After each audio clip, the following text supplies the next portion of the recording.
Welcome, fans, to a very special edition of the Great North Wrestling Podcast. My name is Jack Kilby, Executive Vice President of Great North Wrestling, and we are honored today to welcome a man who has made his mark in the professional wrestling industry, had a legendary career, and that's not an exaggeration. And he's here to talk about not only his career, but his brand new book called The Keirn Chronicles, Volume 1, The Fabulous Wrestling Life of Steve Keirn, the man you see on the screen. Steve, how are you? And thank you so much for joining us tonight. Jack, I'm incredible, and thank you for having me on. I look forward to it. I mean, life doesn't get any better, I guess. Well, I wanted to begin with the obvious question, considering many people in the industry have written books, some with more to tell, some with less to tell, but you certainly have an obvious career that is worthy of at least, as the volume suggests, at least a couple of volumes. What made you decide to write this book at this juncture? Well, Jack, that's a good question, but it's not the first time it's been asked since I did this, so I've had practice. Bottom line is I really didn't want to get into competition with writing books because there's so many guys out there that have been in my industry for so many years, and it just, and they're more significant character-wise or career-wise, and I just felt like that, I wasn't competing to be in the main event like I would be normally if I was wrestling. I was more competing against history. And so I just felt like, that I'd get lost in the shuffle. But over 44 years, I've made so many friends and I've touched so many people in my industry that have been constantly asked, why haven't you written a book? Why haven't you told the stories?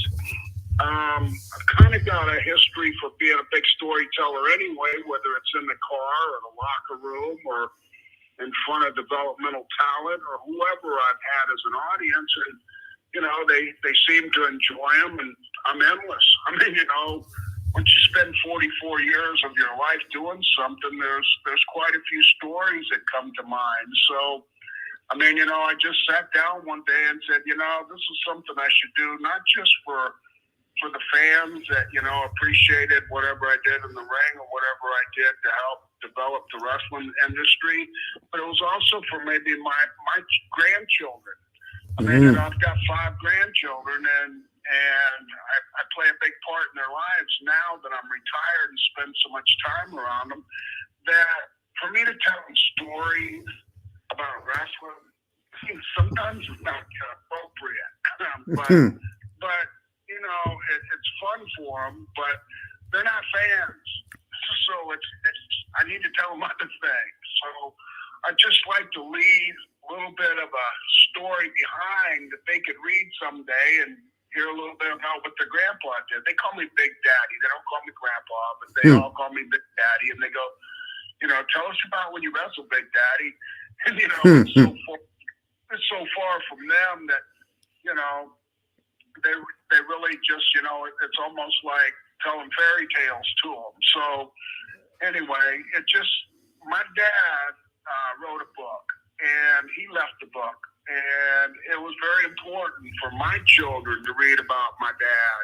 So it's kind of the same thing that had happened, in a generation before me. My dad, being a 2-time prisoner of war in World War II and in Vietnam, he had a very interesting military career, and he was a war hero and highly decorated, but he was a very humble man. He didn't brag about anything, and he didn't complain about anything. He just told the story. It's almost boring to the actual person that doesn't know him because he doesn't try to embellish things. Well, in doing that, when I wrote my book, I didn't feel like that, there's anything that I needed to embellish. I mean, I didn't try to make it bigger than life. I didn't try to put myself over. I didn't try to build myself to some, higher expectations than some people thought. But at the same time, I tried to explain what my life was like. I tried to explain, that when I started in wrestling, you compared it as that I was a minnow in a sea of sharks. Mm-hmm. And then as I grew, I went from a minnow to a little bit bigger fish. And then maybe halfway through my career, all of a sudden, I'm a hammerhead shark. And you, as a shark, swimming with the rest of the sharks, you can make mistakes politically. You can make mistakes physically and injure yourself, things like that. But I tried to give a parallel of my life and the athletic part of wrestling and the show, the entertainment, the change, the generation gaps, and all the things that happen that, you're faced with. And that somebody like a wrestling fan that likes to read books about wrestling would be entertained because it is not wrestling highlights of their best matches or their highest accomplishments or, whatever. It talks about the ups and downs. It talks about, making mistakes and things like that. But it doesn't go into, trying to trash other talent, trying to trash promoters, trying to trash the people you work for or worked with. It's just a story about, what happened and, where I went, who I wrestled, the places I was at, the differences in the times, and what actually happened. So it really all got started by not peer pressure. A lot of my friends, how come you haven't read the book? Mm-hmm. And finally, I just tapped out and wrote a book. Well, from what the reviews have been positive, and like I said, there's a wealth of information in terms of your career to tap. Speaking about the early part of your career, you were quite famously a cornerstone of championship wrestling from Florida and a tag team competitor holding the title many times with Mike Graham. Do you recall, and I also read that you were a high school friend of Mike's. Is that the impetus for you to get into the business? And do you recall any particular highlight memories of that era? Well, first of all, Jack, where I grew up here in Tampa, I live here in Tampa, Florida, and where I grew up here in Tampa, Florida, we were at the very southern end of Tampa. And if you look at Tampa on a map, it's surrounded on three sides by water, the Tampa Bay. And we're at the very little tip at the end of MacDill Air Force Base. And it wasn't really a rough area, but it wasn't a high-income area. And, it was mostly blue-collar workers, military families. And my friends that I grew up with were a unique set. I mean, I went to high school. I went to junior high, elementary, high school with Terry Bollea, Hulk Hogan. I went with Austin Idol, Dennis McCord. I went with Dick Slater, Mike Graham. I mean, so there was a lot of guys that I grew up with as a kid that we went all the way through school together, that we ended up in the same industry and ended up lifelong friends. So Mike was my first encounter with a wrestler's son, and I didn't meet Mike until my first year of high school because we went to two different junior highs, and so they combined them into one high school, and it was Robinson High School here in South Tampa. And when I met Mike, I mean, we actually met in a science class and had a desk that both of us sat at, and he was so much fun. He was always into trouble, and it intrigued me. And then we started hanging out. He invited me to come to his house, and there's his dad, and who I'd watched on TV because I was a wrestling fan as a kid. And in those days, we didn't have the Tampa Bay Buccaneers. We didn't have the Lightning hockey. We didn't have the Tampa Bay Rays. We had nothing. We had wrestling, and it was 3 channels on TV. So on Saturday at 7 o'clock when Gordon Soley came on, Championship Wrestling of Florida, you had the choice of watching that or Hee Haw. Well, that was easy for me. I watched wrestling every Saturday. And then Sunday at 1 o'clock when it came on, you had the choice of watching that or Meet the Press. So another slam dunk. I was watching wrestling, and I became a big fan. And got lost in the soap opera of athletics that it was. And I mean, now to see Eddie Graham in person and to be around him, he was bigger than life. I mean, just his demeanor. I mean, for me to say he looked like Kirk Douglas would only be understandable for people of an age group that knew who Kirk Douglas was, but he had that big square chin, and a little dimple in his chin, and that a real rough look on his face, but he was real, charismatic. And everywhere we went, people were asking for his autograph, and I felt like I was with a movie star all the time. And so I was really intrigued and mesmerized by him the whole time. And at that point in my life, my dad was a prisoner of war in Vietnam. He was a prisoner of war in Vietnam from the time I was 13 to 21. So I was wide open for a fatherly influence. And Eddie fell into the position. He admired my dad. He praised him for, his courage and his bravery to be sacrificing his freedom for the freedom of our country. And I mean, so he took me under his wing. And Mike was an only child. And so he semi-adopted me into the family. I mean, not really adoption, but he semi-adopted me by giving me jobs and, advice, and started me training and working out with weights and stuff like that. And I started falling into the Eddie Graham following. So one thing had just led to another, and everything seemed to fall in place. I had no aspirations of being a wrestler. I mean, I was picking up guys from the airport as one of my part-time jobs. When I turned 16, I got a driver's license, and Eddie would have me pick up guys who would fly in from other territories like Cowboy Bill Watts or Dory Funk and Terry Funk or, Andre the Giant, whoever would fly in to work the territory for a week or so.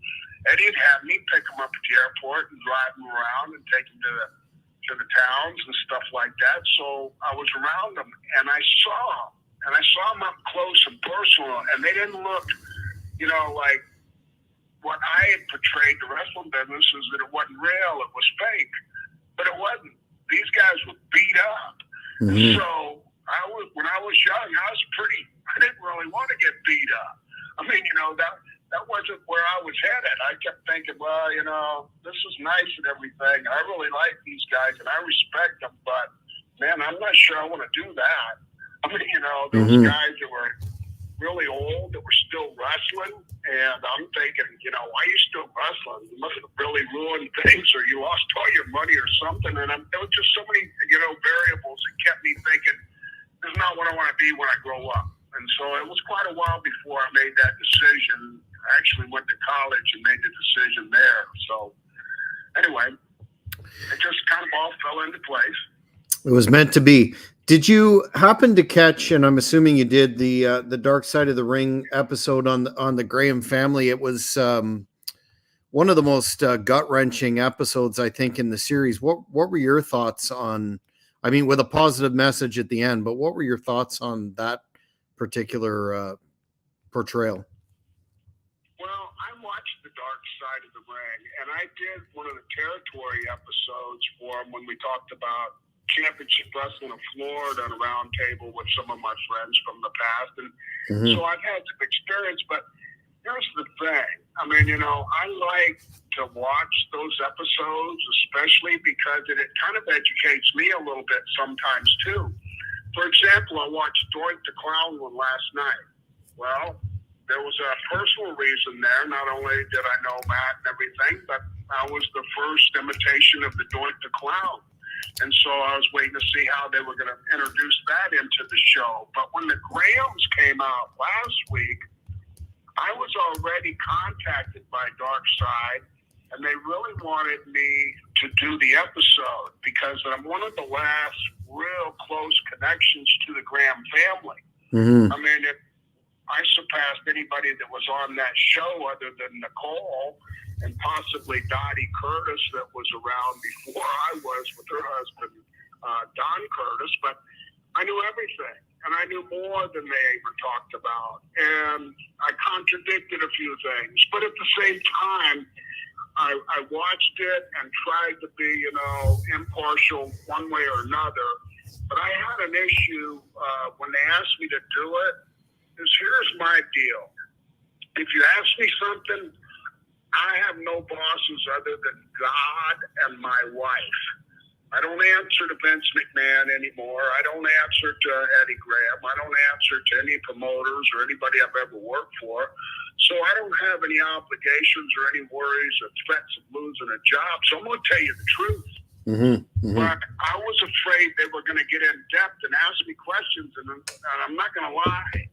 I'm just not going to lie. And some of the things I would have to say would be very hurtful. And Nicole is a surviving family member. She's the last of Mike's family. He had Nicole and Steven, and she's the last. And she's like my niece.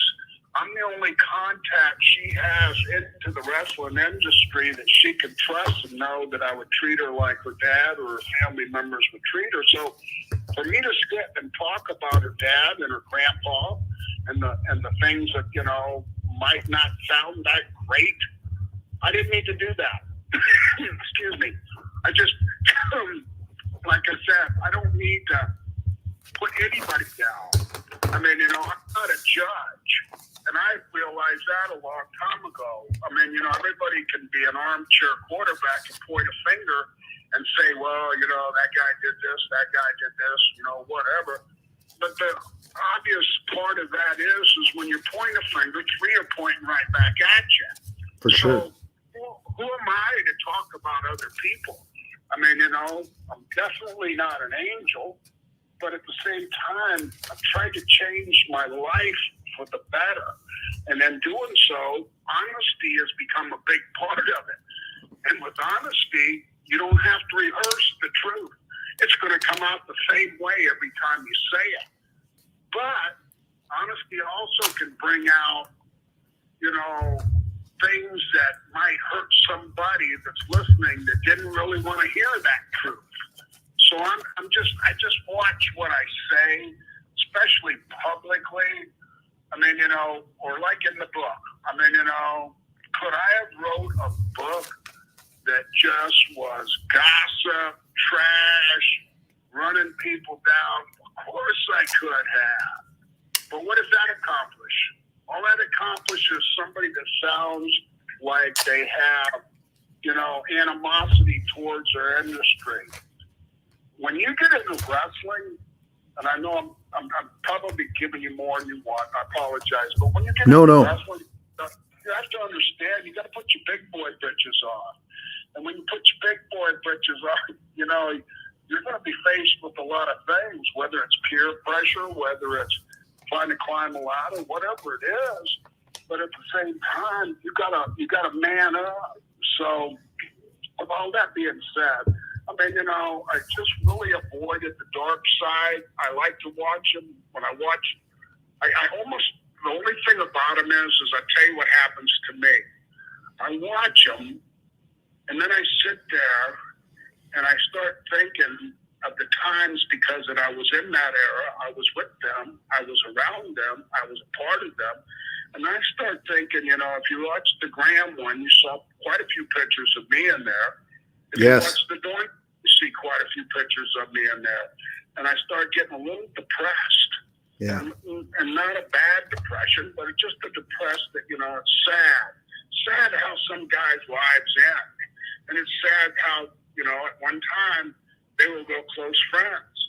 And I can't pick up the phone and call them. I mean, I've got every contact practically that I ever had still in my phone.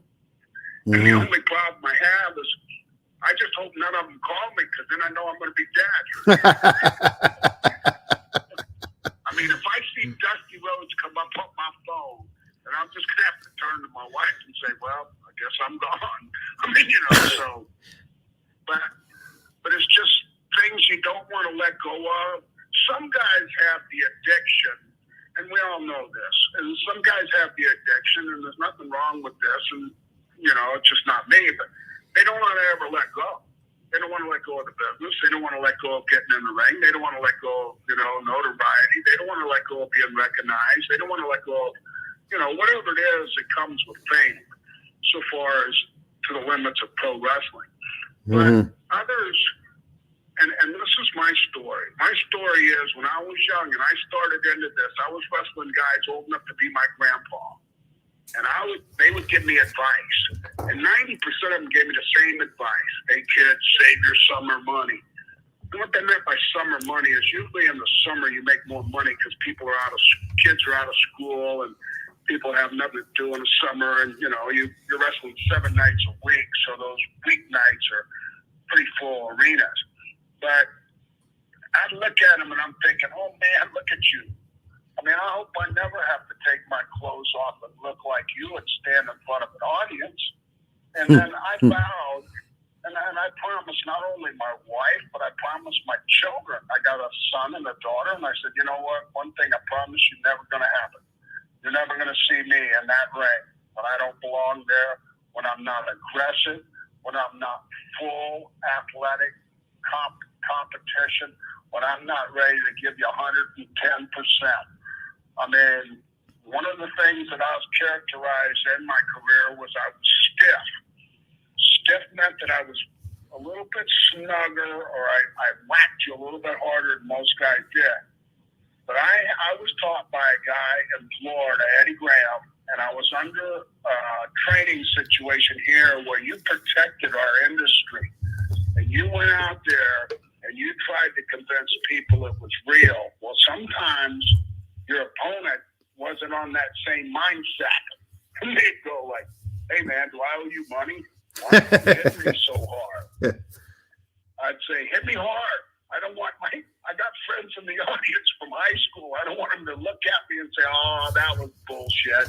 So I would really lay it in. I mean, I can remember Hulkster sitting in the audience. He would come. He was 2 years younger than me. I mean, Terry would come to the matches, and then he would see me, at the beach and say, man, I want to be a wrestler. I want to be a wrestler. And I'm cool, man. You don't want to do this.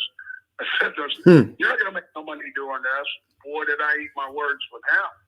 But at the same time, I mean, I was patterned to make it a story and take people on a fantasy ride of reality and try to convince them, no matter what they were thinking, that, hey, this match here is real. Sometimes the only ones that believed it were my opponents, but anyway.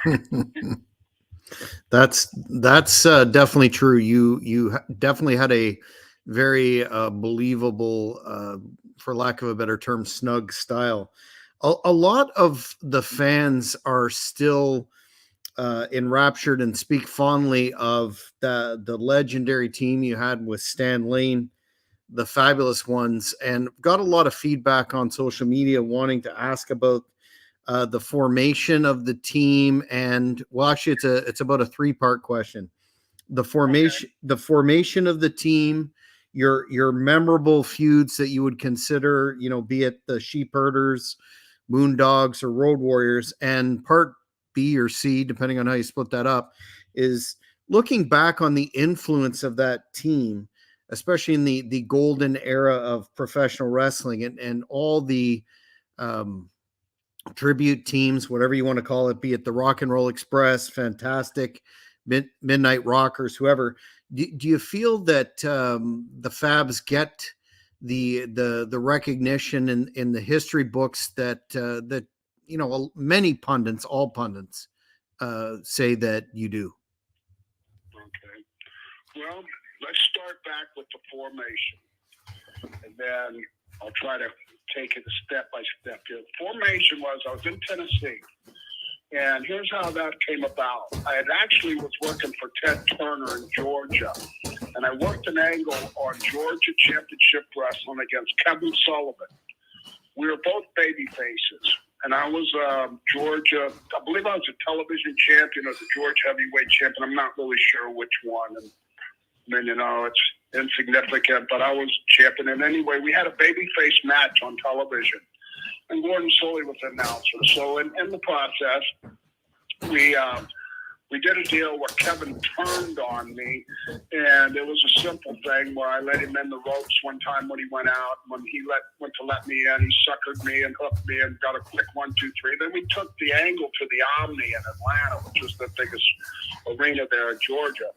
And Jerry Jarrett had taken Tommy Rich, who was a big superstar for TBS for years, and had moved him up to Tennessee from Jim Barnett, who was a promoter in Georgia. Now, Tommy Rich didn't do well in Tennessee when he got off the television in Georgia.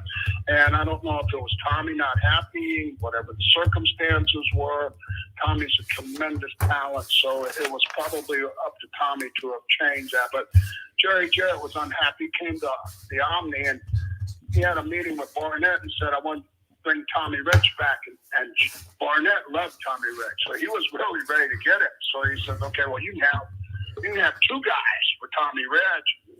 So Jerry Jarrett went out and watched the matches that night in the Omni. Well, me and Kevin had a match, and it was one of the matches that I mentioned. It was snug. It was tough. It was a beat out. And we fought all the way to the top of the Omni and took bumps down the stairs, and we did all kinds of goofy shit that guys weren't doing that were older than us and didn't want to get hurt. And anyway, at the end of the night, Jerry Jarrett comes and he said, I want Steve Keirn and I want Kevin Sullivan. Next thing I know, going to Tennessee. Kevin went first, and we did the first angle to come off of cable television that carried into a regionalized territory. So he went to Tennessee with the angle, and it was me chasing Kevin Sullivan to Tennessee. Well, we worked it for a while. Kevin didn't like Tennessee too much, so he moved on, and now I'm kind of in limbo. And I've made a transition, and I'll condense this the best I can. In those days, I had worked what was the NWA most of my career, and that was working Florida, Georgia, and the Carolinas for the Crockett's, and a little bit in the Pensacola Panhandle area for Lee Field. And so my education was pretty much NWA. Well, I'd always been told, if you're going to go to Tennessee, you'll never, ever get over Jerry Lawler or Bill Dundee. They've got it kind of corralled there. 1 month they'll do Lawler will be the booker, and next month Dundee will be the booker, and so you'll always be the semi or never climb the ladder. Well, that was kind of a challenge to me because I'd gotten cocky by then. I had like 15 years under me, and I was ready to cut loose. I'd actually done well with angles and actually been put into main event positions, and so I was challenged by the whole thing. So when I went to Tennessee, one of the things you have to do is you have to adapt. You didn't go from one territory to the other and do what you did in that same territory before. You went out, the way I was taught, and my mentor was Jack Briscoe and Harley Race and Terry Funk. And they all taught me the same thing. Study the matches. Go out and watch the matches before you and watch the matches after you. And watch them night after night in different towns and see who's over and how they got over and what do they do in the ring that keeps them over. And when I went out there, it was like almost like I'd gone to a foreign country. It's almost like the first time I went to Japan. It was so different. So I go, man, I mean, they do goofy shit here. I mean, they're doing midget high spots. And that was kind of a taboo for me. I mean, you didn't steal stuff from the midgets. And so, but they did all kinds of more entertainment is the bottom line, what they really did. So it was kind of entertaining, but it was goofy stuff. And Bill Dundee was the first one to come to me and he said, your style doesn't fit here. I said, what do you mean? And he goes, well, you're too serious. You take this too serious. You have to make these people laugh first and then make them cry and then get them mad and then they get behind you. And so it had an unusual psychology, but, understanding my industry is you don't change the audience, you change for the audience. And so I did. All of a sudden, I went from being serious to being silly. I mean, being a comedian to a certain degree, but then still having a serious side. Well, as we did that, all of a sudden, I had an angle going, and I'd been bounced around by a couple partners. They put me with Dundee first. They put some belts on me and Dundee. Then they put me with Dutch Mantel. Then they, kind of like we're trying to figure it out. Where is he going to fit? Where's this guy going to fit? I had an elbow injury that had kind of been working on it wasn't a bad one, but I decided I wanted to get my elbow fixed because it wouldn't straighten. And I had my elbow fixed, and in the angle, we had a deal happen where I got my arm hurt, and I was out for 6 weeks. And when we came back, Jerry Jarrett come to me and he said, I got an idea. I said, I'd like to put you and Stan Lane together. Well, Stan had been a heel most of his life. And I'd worked against Stan quite a bit. And I liked Stan. He was easygoing, real nice guy, great athlete, everything. So I said, yeah, sure, why not? So then he says, I'm going to call you guys the Fabulous Ones. And I go, what? I go, the Fabulous Ones. And he goes, yeah. And I go, wait a minute. Hold on. I said, let me hear the whole idea first. Because I was almost backpedaling out of it already. Because once you get called something, that's what you got to be called. And I was imagining somebody asking me, you're a wrestler, who are you? And I'm going, I'm the Fabulous Ones. And I'm going, man, that was hard to roll off of my tongue. Mm-hmm. Anyway, so they laid it out. And Jackie Fargo and the Fabulous Fargos had been historically famous and just unbelievable, drawn, the whole deal in Tennessee for years, and they had great reputations and just great entertainers and great wrestlers. And so I said, we'd like to use Jackie Fargo as your manager and have him endorse you and call you the Fabulous Ones after the Fabulous Fargos. So I go, okay, well, that sounds okay. Well, to be honest, I was way wrong for what my expectations were. I thought it was going to be, okay, so. Mm-hmm. But it was like setting the woods on fire. Mm-hmm. I mean, Fargo was over so strong. He's the one that made the Fabulous Ones as strong as they were, but Jerry Jarrett was the one that created them. It was his idea. And once we got turned loose, of course, we incorporated a lot of stuff that I had brought from NWA and things like that. And then we got really into the matches, and you were talking about the feuds. Well, first feud was the Moondogs and the Sheep Herders, and then boom, here's the Road Warriors. And we were real hardcore. I mean, we used everything. Anything that wasn't nailed down, we hit each other with. Mm-hmm. And Paul Heyman once made a comment before he did ECW. He said, I got my idea to do the ECW years ago in Tennessee watching the Fabulous Ones wrestle different teams. And it was because we used so many gimmicks from the arena fighting, and we ended up, having great feuds, but they were bloodbaths. Mm-hmm. I mean, definitely. Getting color 6 nights a week. Mm-hmm. And then whenever I didn't get color, I was automatically opened back up because of the wound from the night before. And so we had these just unbelievable bloodbaths and fights and things that the people had never seen in Tennessee. And I mean, the combination of that and then our appearance, I mean, Stan and I weren't the norm for Tennessee. We actually worked out and, we trained and we were, the athletic part, the physical part, whereas a lot of the guys there didn't work out, but still great wrestlers, don't get me wrong, but it was just a different look. And so now we look like 2 Chippendale dancers. Well, you guys tanned, right? And that was unusual for that territory. Yeah, well, that's part of the Florida gimmick. Mm-hmm. I mean, saying you're from Florida, you can't come out looking like Sheamus. It wasn't like toilet paper white, you had to have them. So we actually bought tanning beds and had tanning beds in our house so we could stay tan all the time. That's awesome. So anyway, that happened.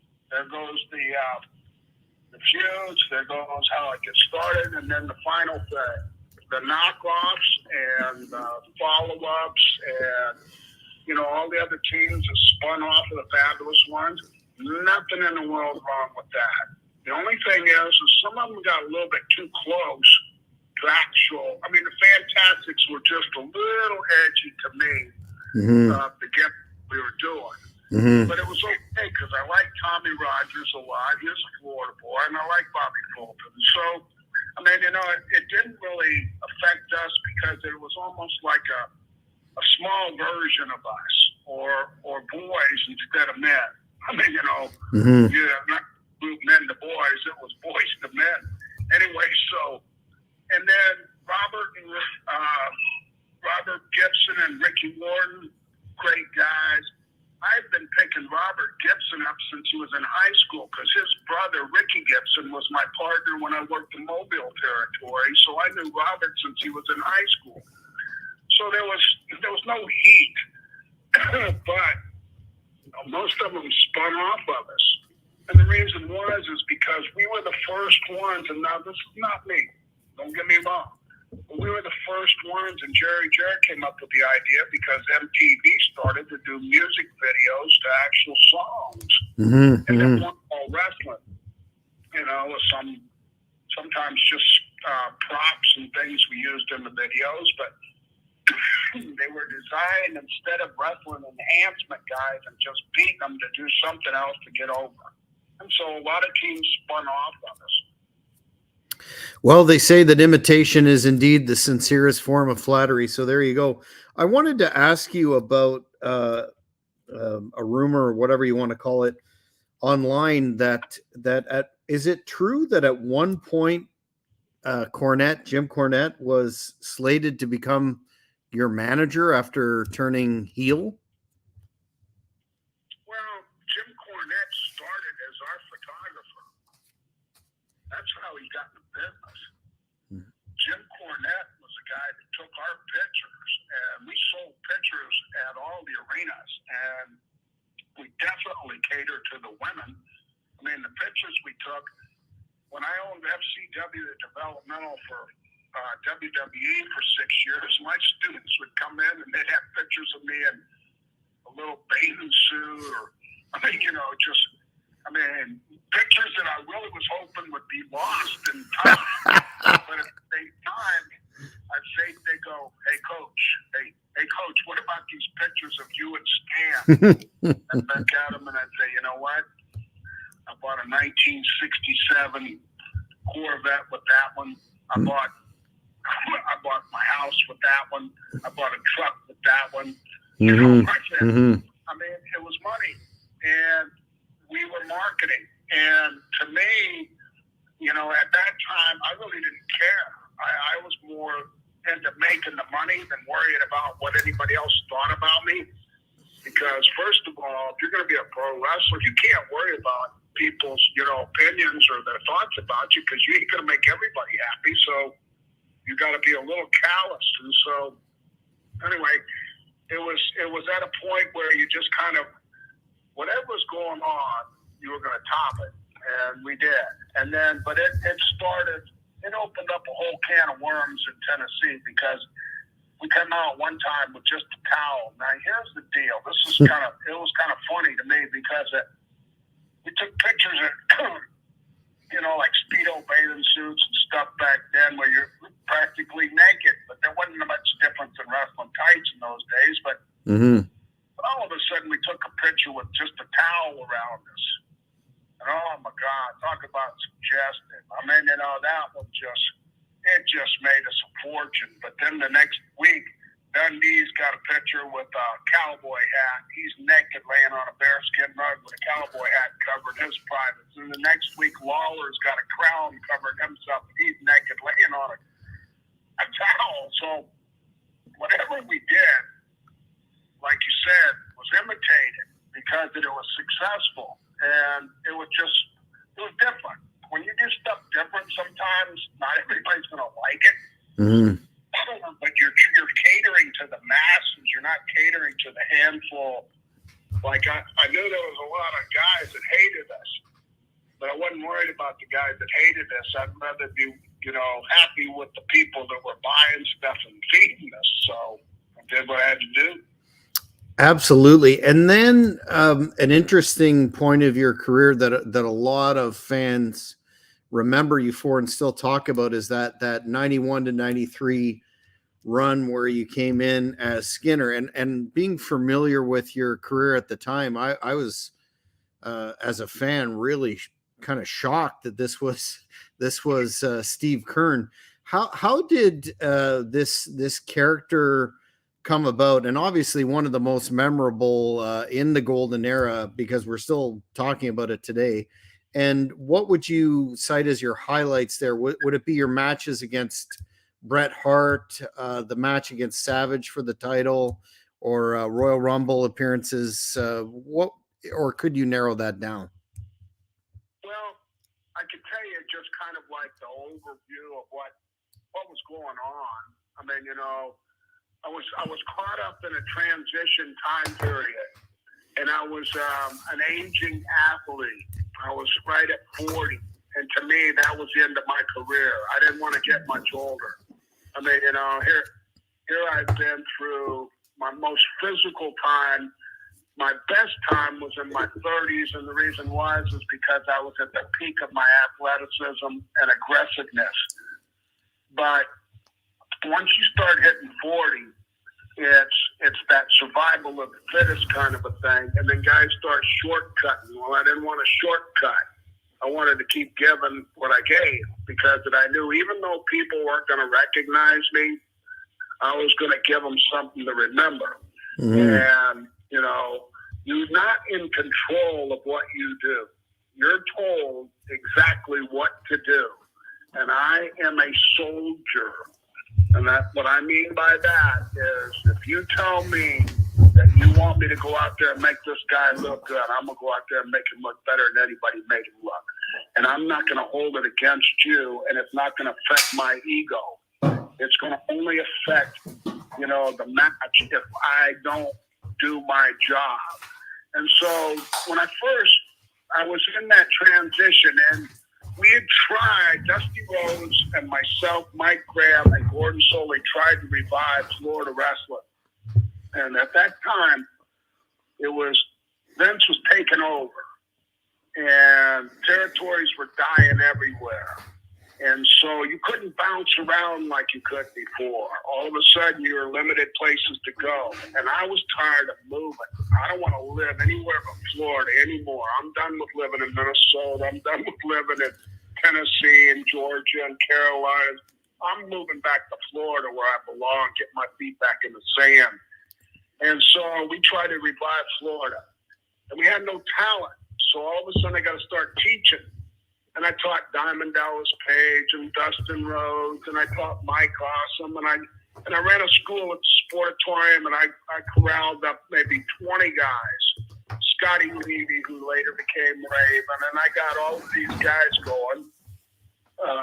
Midian, who was Dennis Knight, anyway, one of the Godwins, and anyway, we started the territory, but we just didn't have the funding to keep it going. And then all of a sudden, talent started dropping out. Dusty got hired by the WWF, and he left, and he was our main guy. And then no money, fell apart. So I ran into Jimmy Hart. He lives here in Tampa Bay area. And I said to him, because I've been friends with him for years, and I said, Jimmy, I don't know what to do, man. I said, I don't really have a character to go to WWF, and I don't see anybody up there that's got an outfit or a character. So anyway, he said, well, let me talk to Vince, and let me get with Hulkster and see if we can't get you up there. Long story short, at the same time, state of Florida started allowing you to kill alligators. And they had their first hunt season, and I got a license to hunt, and I killed 15 alligators. And it wasn't a hobby. It wasn't something I did all the time. It was just something that I liked, thrilling things. Before that, I killed sharks because I'd seen the movie Jaws. I went crazy and bought a boat and started killing sharks. And then that wasn't exciting enough, so I started scuba diving with the sharks and chumming them up and bang sticking them underwater. That got out of hand. And almost got ate one time, so I quit that. And I thought, you know what, alligators, I'm going to be on the land, they're going to be in the water. Well, kind of like that, but in Florida, you can't kill an alligator with a gun. You can only use a bang stick or a harpoon, and then you got to drag it into the boat. And then you only hunt at night. So it's kind of added a whole dimension to excitement. Mm-hmm. When I killed the 15 alligators, I decided, you know, when I go up to New York, I'm going to take as much alligator shit. So I took skulls and hides and paws and teeth and all kinds of stuff.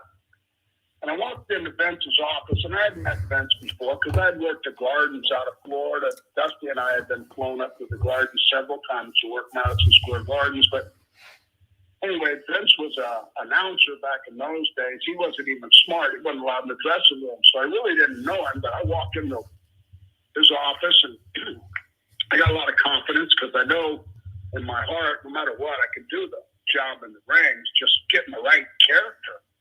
And so I laid all the alligator shit on his desk, and he looks at me and goes, "What's that?" I said, "I killed 15 alligators, man. I don't know what you want me to be, but here's some ideas."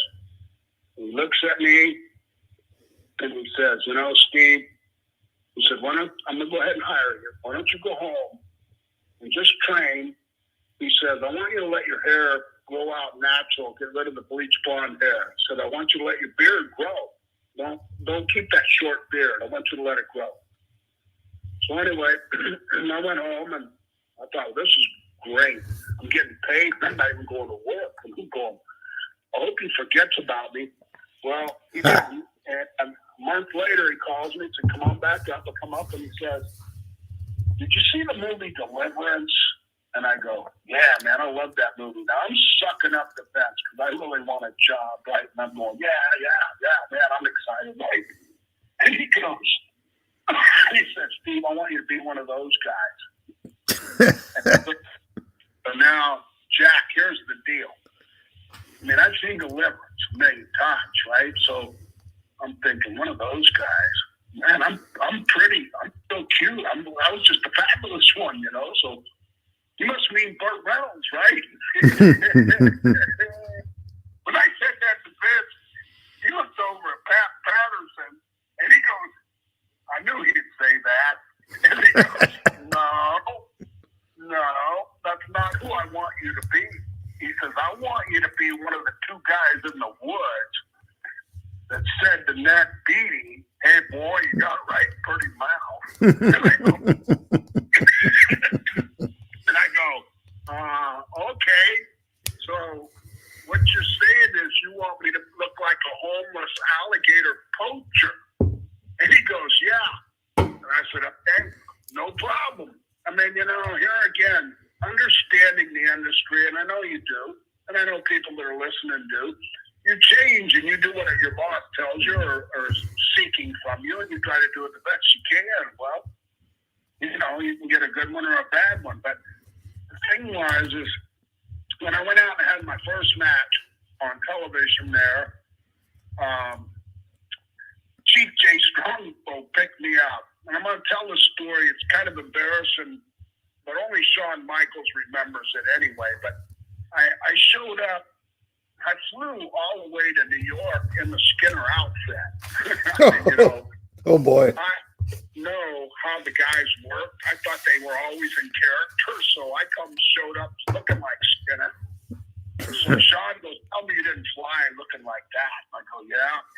He goes, "You don't have to stay in your character." And so anyway, that's the last time I did that. But anyway, I showed up, I went out and wrestled, and I really just ate the guy alive. I mean, and Vince, when I come back, Vince goes, "Well, what was that?" And I said, "Well, you told me to go out there and get over. What, you want to be given more?" He said, "No, I don't want you to give more." He said, "But how can you know how to wrestle like that? You're an alligator poacher out of the Everglades. You have to recharge your wrestling now. Your knowledge, forget it. Just be a brawler, kicker, puncher, and now all of a sudden, I'm gone from like one realm of the NWA where it was all just technical wrestling to another one in Tennessee that was basically entertainment, to the AWA where it was try to slow yourselves down a little bit because guys were old. Mm-hmm. And then now all of a sudden I'm in a character mode. I'm not even Steve Keirn anymore. Now I'm Skinner, and I'm not supposed to know how to wrestle. And so I was puzzled. And at the beginning, I couldn't get any heat. And I'm supposed to be the heel. But I found that the region was different. What I mean was, in the northeast part of the United States, they're heel fans. There's no doubt. From Detroit all the way up, man. I'd wrestle Ricky Steamboat, and they would boo his ass out of the building and cheer Skinner. And I'm going, whoa, yep. you got this backwards here. Yep. And same thing, Philly Spectrum, Boston Gardens, Madison Square Gardens, all the way up that coast. And so I added another dimension to it to try to piss them off and gross them out. And I started big mouthful of black shit, let it run out of my mouth. And everybody thought I was chewing tobacco, but I'm not man enough to chew tobacco. I'd throw up. So I chewed licorice. And I was in heaven. When it come time for me to go to the ring, I'd be laying on the floor in the dressing room, and they say, Skinner, your bug music's playing. I had the sounds of the Everglades for my entrance music, which was bug sounds. But anyway, I just roll around in the dirt, get out, take a mouthful of licorice and a drink of water, and I'd look at the guys, and before I'd walk out the door, I'd say, try to follow this. And I'd walk out the door real cocky-like, right? And I go out there and just try to be a heel the best I could. But, it was a challenge. But I did more Don Rickles stuff. And when I say Don Rickles, is he picked on his audience. And that's what I did. I used the adage of going to the ring and on the way to the ring, picking on people. Like, hey, Fatso, how many seats do you pay for? Your ass is in 2 seats. Get down here. Throw this fat guy out, and then I pissed him off. Then I go to the other side, pick on a kid that's mouthing off. Then I go to another side, pick on some old lady. Then that's before I get in the ring. Now I've pissed off 4 sides of the ring, at least one person, and so I got confrontations going. Well, I got a little bit carried away. What I mean by carried away is now I'm not trying to outdo all my friends. And all these guys have been main eventers all over regionalized territories. And so, I was seeing things in public I shouldn't say. And, got out of hand a few times just trying to get heat. But, I'm sure that mounted up on my political side. But at the same time, my idea was entertain an audience. Don't worry about everything. You can always apologize for making mistakes, but you can't ask for permission. Because who's going to allow me to go out there and say the things I'm getting ready to say without, like flipping them off. It's like, I can remember Pat Patterson coming to me and said, did you have to flip them off? And I'm going, no, it just came to my mind, So he said, don't do that. Well, okay. Well, I didn't do it for a couple of days, and then someplace else I flipped somebody off. Next thing I know, I'm in trouble again.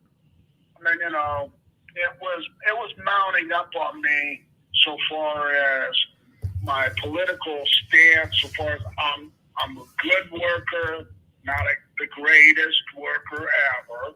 I'm a good, solid worker, can do it. I can carry the ball if you hand it to me. But I'm still a loose cannon.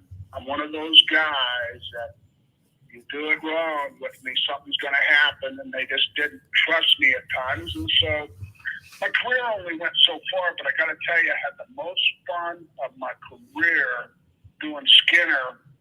And the reason was because I had the greatest interviews I'd ever had in my career. And all of my career was a challenge to do interviews because I was always trying to be Steve Keirn, and I was conscious of saying things that it was coming from me. Now I'm Skinner, and now I don't give a shit. And now I'm a redneck out in the Everglades, and I just imitated what a redneck would do and say. And when I would do my promos, they had a shield over the camera instead of a monitor that was always off to the right or the left, that the only way you could see yourself was look away from the camera to see yourself. It's right there in front of your face. And I'm in a soundproof booth with agents like Jack Lanza, Tony Gurria, the guys, Chief Jay Strongbow, and they'd say, okay, Skinner, you got interview for Miami, you got interview for LA, you got an interview for Honolulu, you got an interview for Tokyo, whatever. And I'd go in there and I'd do a 2-minute interview and I'd just slam it. And the reason was I was imitating somebody that, anybody can imitate a real redneck guy. Well, maybe not anybody, but I was good at it because I've been in a lot of redneck territory. So I was really good at it. But I would get so tickled at myself because I could see my face. And I could see the stuff running out of my mouth, and I would pop myself. And it would be like, the agents would be laughing their butt off. Or I came with goofy stuff. I'd take 2 live lizards from here in Tampa and put them in a little basket and take them with me, and I'd thump them on the head. And as a kid, we do this, and you thump them on the head, and they open their mouth mad, and you hold them to your earlobe, and they'll clamp down on your earlobe. And I'd hook them up like earrings. I'd go out in front of the camera, and I'd have 2 lizards hanging off of my ears, and the camera guy from New York is like looking at me, like freaked out already. And all of a sudden, my ears are moving.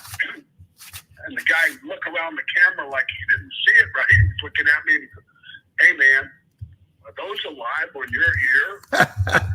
I'm going, yeah. Did he drop off? And he goes, no. And then all of a sudden, I would let go and take off. And it was like an alligator was chasing a simple lizard.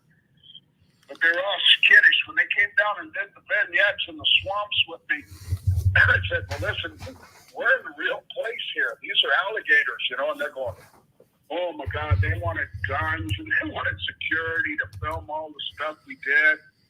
And it was kind of funny to me because alligators are really terrified of people unless you step on them by mistake. So anyway, it's just what you grow up around. So the lizard thing, all of the fun was I was just living a life of who cares?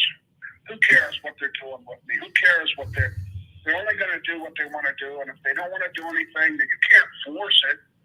And I'm not a real good suck-up guy. Mm-hmm. I told you I sucked up the bench at the very beginning because I really wanted a job. I was, hanging on by my fingernails. But after I got the job, I was done sucking up to anybody. Mm-hmm. And I went back to being one of the boys and hanging out with the nasty boys and hanging out with the troublemakers. And so anyway, I have people ask me now, I said, oh, how come you're not in a WWE Hall of Fame? I go, first of all, it's a work, right? And they'll go, what?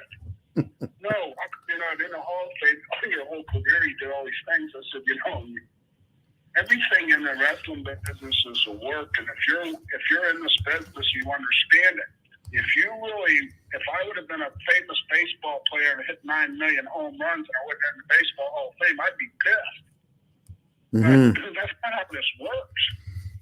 And from the fans' aspects, they feel like you're slighted, but from our aspect, well, at least from mine, a lot of guys really want to be in the WWE Hall of Fame, but well, what's the difference between being in a WWE Hall of Fame, NWA Hall of Fame, or Japan Hall of Fame, or whatever? It's all the work. So I was never really, let down that none of those kind of things happened. I always said, I don't care if you put a belt on me. I think if you Google me or you go to Wikipedia and you see that I held something like 50 plus titles in my career. Mm-hmm, mm-hmm. But I never won a one. Mm-hmm. I was always told, tonight, we're going to put the belt on you. And I never lost one. I was told, tonight, you're going to drop the belt. So I never took that as reality. Mm-hmm. If you came to my house, and I've got tons of friends. We got 40 guys living here that we eat lunch with once a month. We get together, half of us. Anyway, if you come to my house, you wouldn't know what I did for a living if you came into my house, because there's nothing in here that's got wrestling written on it. I don't have any belts hanging up. I don't have any pictures hanging up. I don't have any memorabilia on the wall. I mean, I sold everything. I sold every belt that I ever had because if I didn't really win it, and I don't want my kids or my grandkids growing up thinking, I'm living in the past or hanging on to, the fantasy world that I lived in. It's that, I felt it was more important to let somebody buy it that it would mean something to as a memorabilia or a keepsake or whatever than it would be to me. So, I mean, I even sold a Rookie of the Year plaque I had, and that was my first big accomplishment that I got in 1974, the Rookie of the Year. And that was my treasure for years. And then I came to a reality about 35 and said, why are you hanging on to this? Like, signed it and sold it. So, I mean, I sold every Doink suit, every Skinner suit, fabulous one, jackets, the whole deal. Well, you have a very pragmatic attitude about the business, and I mean the fact that fans still, remember your work so fondly of a a certain vintage, and even younger fans through venues like the Hannibal TV and interviews like this, that speaks for itself. You've been very generous with your time, Steve, but I wanted to ask you, and I feel like there's a whole plethora more. Maybe we could do this again, but I wanted to ask you, you touched on the Matt Bourne Dark Side of the Ring that aired last night, and the fact that your involvement as Doink was touched upon. What are your thoughts on the Doink phenomenon? And is it true that, I know you've voiced your opinion on the series before, we won't rehash that, but is it true that you were introduced into that gimmick to replace Mr. Bourne? No. Okay. That's not true. That's not true if it's coming from me. But here's the thing, Rick. You really just never, Jack, you just really never, ever know what's going on behind the closed doors for the people you work for. When I watched it last night, all of a sudden I saw a whole different slant on what was probably being manipulated at the time, because I was living it in the dressing room. Skinner, as a matter of fact, was going nowhere. I mean, I had really some good matches, but very few. When you work with somebody like Bret Hart, you can't have a bad match. Mm-hmm. When you work with Ricky Steamboat, you're not going to have a bad match. When you work with Tito Santana, Kerry Von Erich, he was a little bit, gone at the time. You saw his dark side. So by the time he was doing the Texas Tornado, I would work with him, and he'd do this Texas Tornado punch where he closed his eyes, spin around, and hit you in the face. Mm-hmm. And I was never real cool with that. The only one that I had struggles with was I helped get Chris Chavez a job there, Tatanka. He couldn't get a job. He had tried out 5 times.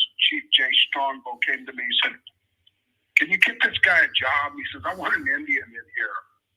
Well, there again, here goes Steve saying something he shouldn't, but, you'd had to have been around me more often to understand this. But Chief Jay Strongbow, I looked at him and I said, "First of all, you ain't no Indian." and I'm using nice language, but that ain't the way I talked. Mm-hmm. I talk more like a sailor. Mm-hmm. But I'll leave those parts out. But I said, "You ain't no Indian." I said, "When you wrestled in Florida and I was a kid, you were Joe Scarper. You were an Italian. Now all of a sudden you're an Indian. Now you want me to get another guy a job to be an Indian. I have no problem. He's a nice kid. But here's the deal. You go tell him that I'm going to work with him, but don't do anything on his own." And this is the reason why. So many people try to come and make an impression. And sometimes they try to jam 5 pounds of crap into a 1-pound bag. to get all their stuff in. Mm-hmm. And it just has no meaning. And I said, just let me lead you through this match. And I said, just let me call it. And don't do anything on your own. Just follow me. You got a job. Well, the curse, here it goes again. Now I curse on Steve. Now I got to wrestle him every night. And he was so green, and the rings were so hard back then. He used a Samoan drop where he gets you up on his shoulders and falls back. Yep. So it knocked my lower back out every time he did it. And then I couldn't walk the rest of the night and catch the plane the next day. And it'd take me all day to get my back in place. And then he'd do it again the next night. Jeez. So I paid the price for that. But the thing was, even with Chris, I mean, the idea was just to keep things going and make sure that, you took whatever opportunity you had. Now with Matt and the Doink thing, when the Doink thing came up, Skinner was taking, he wasn't doing nothing. I was having to create ideas to be in WrestleManias and stuff. I mean, I had one with Owen Hart, and I know I've talked too long for you, but here's the thing. When I wrestled Owen Hart in WrestleMania, we had the shortest match in history. Mm-hmm. The reason was because the match before us was a tag match, and I think it was IRS and Ted DiBiase against the Beverly Brothers or something along that lines. But it was a tag match. They went too long. Well, I'm standing in the back, and the next match was Davey Boy Smith against Berserker. And Vince says out real loud, I mean, back then he was real, intimidated by us because we were kind of bullied him at the point where he just was really intimidated. And he screams out, "Who's next?" And he goes, Davey Boy says, "We are." And he says, "How much time do you need?" He said, "We need 15. He goes, "Your match is scratched." He said, "You don't have that much time." And then he looks at me and he says, Who's next? And I said, "I am." And he goes, "How much time do you need?" I said, "I can be right back." Because it's what I do as an old timer at that point. At 40 years old, I'm going, wait a minute. He just scratched the match. Mm-hmm. And they're not going to get paid for WrestleMania. They're not going to get residuals for the rest of their life for the review of WrestleMania. And I said, I'll be right back. So we went to the ring, and Owen didn't even know it. Owen didn't know what was going on. So you called it? Yeah, right away called it and had him shoot me. I went to shoot him in, and he just run back and jumped on me, and I held him. That's tremendous. Because he was going to kick out. He was going to kick out on his own. He was on top of me. And I held on to him. I got the 1, 2, 3 count. He's going, "Oh, no, man, I'm sorry. I go, no, let's go. We're done." I went back and, the whole time, I didn't even think about it. And then all of a sudden, he goes, "You had the shortest match in WrestleMania history." And I go, "Well, I don't guess that's going to be a good one to remember." But anyway, that's how it happened. The pay was the same, correct? Exactly. And I got those residuals and recognition and everything from then on, and it didn't really matter.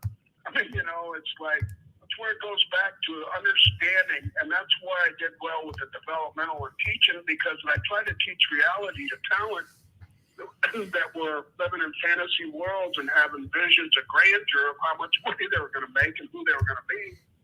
When I'm saying, just make the money.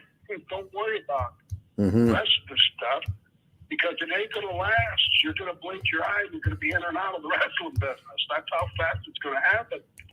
So anyway, with trying to finish you with the Matt thing, that when it came time, when Skinner wasn't doing well and he wasn't being, putting in any angles or anything, it wasn't being put on, no titles or nothing in the WWE, that I could see the writing on the wall that eventually I'd be sitting there and I wouldn't even work. And I didn't want to deal with that. So, I come up with the idea of doing a second Doink. I'm going, yeah, sure. And I wish they hadn't said that. And then last night, it only reassured me of what happened. I didn't want to be Doink. I did not want to end my career and have one character that I really didn't want to do. And being a clown was not, when I started out in 1972, if you'd have told me I was going to end my career as Doink the Clown, I'd have said, bullshit, I'll never be a clown. I said, Terry Funk taught me to be goofy, but not a clown. Anyway, so I go, okay, I'll do it. And then when I did it, I was miserable. I was miserable when I did it. I was miserable every time I did the character. I was miserable on the indies afterwards. Out of all the guys that did Doink after me, I was so happy that everybody picked up the torch and carried it because I didn't want to even remember it. The sad part was my kids here in Tampa were in school, and when I did Skinner, I was cool to all my kids' friends. I mean, I was a scary-looking guy. My son, third grade, asked me to do career day, and I went to an elementary school, and Macho Man was my roommate, best buddy. And so when he found out I was doing career day, he got all dressed up and came, and Randy and I stood in front of 33rd graders and talked about not being a wrestler when you grow up. Wow, that would be a career day to see. Holy cow. I can send you a couple of pictures of that if you want me to. Please do. Anyway, so when we did it, I mean, we were over. Even though I was a heel, I was over with the kids and stuff, my kids' friends. Then, all of a sudden, it did Doink. And Doink was kind of popular, but it was still a freaking clown. And so my kids are coming home, Dad. And kids will want to know who you are. And when I say Doink, they're going, Doink? You can't be a clown? I mean, then it started hitting me kind of wrong. Wait a minute. And then when people ask me, because the times change and, new fans come along, they don't know what you've done in your career, in your life. And all of a sudden they go, well, you're a wrestler? Yeah. Well, how long did you wrestle? Oh, I wrestled 30 years. Oh, yeah? Well, who were you? Well, I was Steve Keirn. Never heard of it. Well, I was Gator Keirn. Never heard of it. Well, I was one of the fabulous ones. Never heard of him. I was Skinner. Never heard of him. I was Doink. Oh, yeah, I remember you. That did it. Brutal. Yeah. That was it. So, anyway, but, I was saddened by the fact that Matt was so hung on that character. And then they asked me to do it. And then when I see this whole picture now, after I watch Dark Side, and I see this picture that looks like Vince might have manipulated me just to show Matt, because Matt had a lot of issues. He had a lot of demons.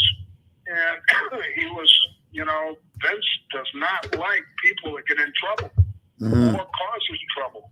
And so he'd say, Matt would go off on bends and stuff. And, it was none of my business, and I didn't care what anybody else did. As long as I'm not in trouble, that's all right with me. But when they put me in that position, they were just showing Matt, you're not special. We can take this character and put it on somebody else your same size and eliminate you altogether. And so it kind of, I guess it hit him hard, but to me, it hit me hard too, but in a different way. Whereas Matt loved it and, couldn't live without it. I couldn't wait to get it off. And here's the thing. I told you about how I got prepared to go to the ring with Skinner. Yes. I rolled around on the floor. Yes. Took a mouthful of licorice and walked out the curtain. Before that, I'd been a fabulous one. That meant I had to put a bow tie on and suspenders. I had to comb my hair, which I had at the time. I did have hair. I had to look good. Had to have a tan, whole deal. And I had to prep before I went out there. Skinner was a cakewalk. No more worried about how you look. You're dressed. I'm in clothes now, too. So I fattened up. So anyway, now Doink, I can't even draw a straight line with a pencil. I'm no Bret Hart when it comes to art. And to paint my face, I was like a woman that didn't know how to put makeup on. I was in there for hours paint in my face, and I'd have to get to the matches early. And if we had a double shot, I wouldn't even wipe it off. I'd just leave it on and drive to the next town with a doink face on. Brutal. I didn't want to go through it. It was way too much prep. And then the outfit, it snapped in the crotch. And I had to blow up to get up to Matt's weight. I had been about average 240. He was about 270. So I jumped up to about 260. So we looked identical. But I couldn't reach my crotch. I mean, I remember telling Mike Rotundo, who was another one of my roommates, IRS, I said, hey, Mike, snap my crotch. And Mike Rotundo's got a straight sense of humor. He said, hey, just hold it and I'll kick it shut. And I said, that's good. But it was just too much trouble to get dressed. I mean, and then plus you had a goofy outfit on. You had to do goofy stuff, and I'd gotten away from the goofy stuff from Tennessee. And now I'm ending up my career as a clown. So anyway, it was sad to watch Matt last night. And, I mean, I felt bad. I mean, I never met his daughter, but I almost wanted to call her and say, it wasn't me. Mm-hmm. I was the guy that initiated another joint. But here's the deal. It was only to make money, take care of my family. Mm-hmm. Sad story all the way around. Definitely another one of those gut-wrenching episodes. Steve, where can the fans order your book, including me, because I really want to read your tome? It's on Amazon. They sell the books on Amazon, and that's the easiest place to get it. I don't think it's sold anywhere else. I do these comic cons and things, and I'm getting a lot of autograph opportunities, and I'm signing books. And sometimes what I'll do is I'll order some books and have them shipped to the things. I got another one coming up here. I've got a virtual coming up on July 10th in New York. And then I've got some coming up like in Charlotte and a couple other places this year. And some of the guys I'm working for want me to bring books, but there again, I'm not that aggressive as a salesman. It's like I feel uncomfortable trying to sell people stuff. So I'll bring out the books and set them on the table, but I don't peddle them. I don't go out and go, hey, get your book, buy two, get the third one free. I'm kind of like, well, it's just another wrestling book. So that's how it works out. Well, we at the Hannibal TV definitely don't have a problem with plugging your book. It's called Keirn Chronicles Volume 1, The Fabulous Wrestling Life of Steve Keirn. And this interview just really scratched the surface of the content and the stories that are no doubt contained. And I would encourage all the fans to run out and order the book from Amazon. Other than that, where can fans find you on social media? Well, I'm on Facebook. I mean, I'm not a big social butterfly. The reason I'm not is because I tried it for a while, and I got a little to the point where whenever I would try to insert something as an opinion, there would be some kind of negative feedback, or there'd be somebody in there that, if you were sitting face to face, they wouldn't talk to you like they were. And I started thinking, why am I doing this? And then when I wrote the book, everybody that had written the book said, you got to get back on social media and you got to just roll with the punches. And so I kind of just threw myself back out there again, and just a little bit in a different manner. But what happened to me was, and what I wanted to explain before I got off too is the book. Because it's Keirn Chronicles Volume 1, here's the reason. I spent 44 years in an industry, and it wasn't just a wrestler. I mean, I started off as a referee. I ring announced. Then I was a wrestler. I set up the ring. I did everything you could do in the wrestling business. And then at the end, I started teaching in 81. My first wrestling student was Tracy Smothers. And then I've got a huge list of talent that I trained over the years, and then ended up my career ended in FCW, where I was the head and president, CEO, and the owner of the developmental, where they closed down in Deep South, and they closed down OVW and put them all in my hands. So I spanned 44 years, and when I started telling stories, I mean, you can't write a book too long or people ain't going to want to read it. So the writer told me his name is Ian Douglas. He's written 5 other wrestlers' books. He actually wrote a book on Bohemian Rhapsody, the history of Bahamas wrestling. He's wrote some fantastic wrestling stories, and I really like the guy, and he's really good at what he does.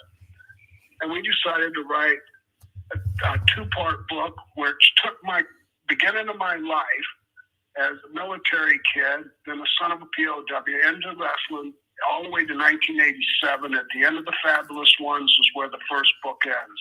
Then it goes into the second part, which is Skinner, Doink, developmental, an agent for Vince for 6 years, running the talent, running, the matches and stuff for him and tours, and then ending up with the FCW at the end. And so it kind of, it cuts my life story in half, and then it kind of leads you into the next part, because you can tell at the end of doing the Fabulous Ones that I was kind of like wondering, what am I going to be when I grow up? Those times the clock's ticking. So that's what happened. But anyway. Well, I will say this. We're all very interested in grabbing the book. Fans, check it out again on Amazon. And Steve, I have to thank you very much for your time. Being a fan of a certain vintage, as I'm apt to say, I really enjoyed your work, and I've learned a lot from this interview myself, including most notably that Skinner really wasn't chewing tobacco and it was licorice. That is a revelation to me. Well, I sure hope that didn't take any of the mystique out of it. I mean, that's the problem I have is, people ask me, I can remember when people say, well, where's the blood come? I said, I take a razor blade out of my mouth and I slice my head off. And they look at me like, for real? And I'm going, well, you asked me. And so, but I appreciate, Jackie. Thanks for having me on your show. And thanks for everybody that took the time to listen, and hope they didn't get bored with my interview. And if you do get an opportunity to read the book, I hope you enjoy it, because I try to tell a lot of the funny parts. I was pretty famous in my circle of wrestlers, which is 4 generations. I encompass 4 generations of wrestling talent. And in my circle, I'm pretty well noted for being a ribber, and that's a practical joker. And I tell some pretty good ribs that I pulled on guys in that book, and some funny stories. So it's not all, Debbie Downey and poor, pitiful Steve, and it's not a bad story. And it actually has a good ending, and it has, some good things for life too, that just show that not all of us are from the dark side. Absolutely. Well, Steve, I again appreciate your time. This was an extremely enjoyable interview for me, and we'll definitely keep in touch to see how things are progressing and wait for the other volumes. All righty. Well, I look forward to it. Thanks, fans. This has been another edition of the Great North Wrestling Podcast with the legendary Steve Keirn. We will talk to you soon. Thank you for watching the Hannibal TV. Please like this video if you enjoyed it, and click the subscribe button to not miss any of our latest shoot interviews, match videos, or news updates.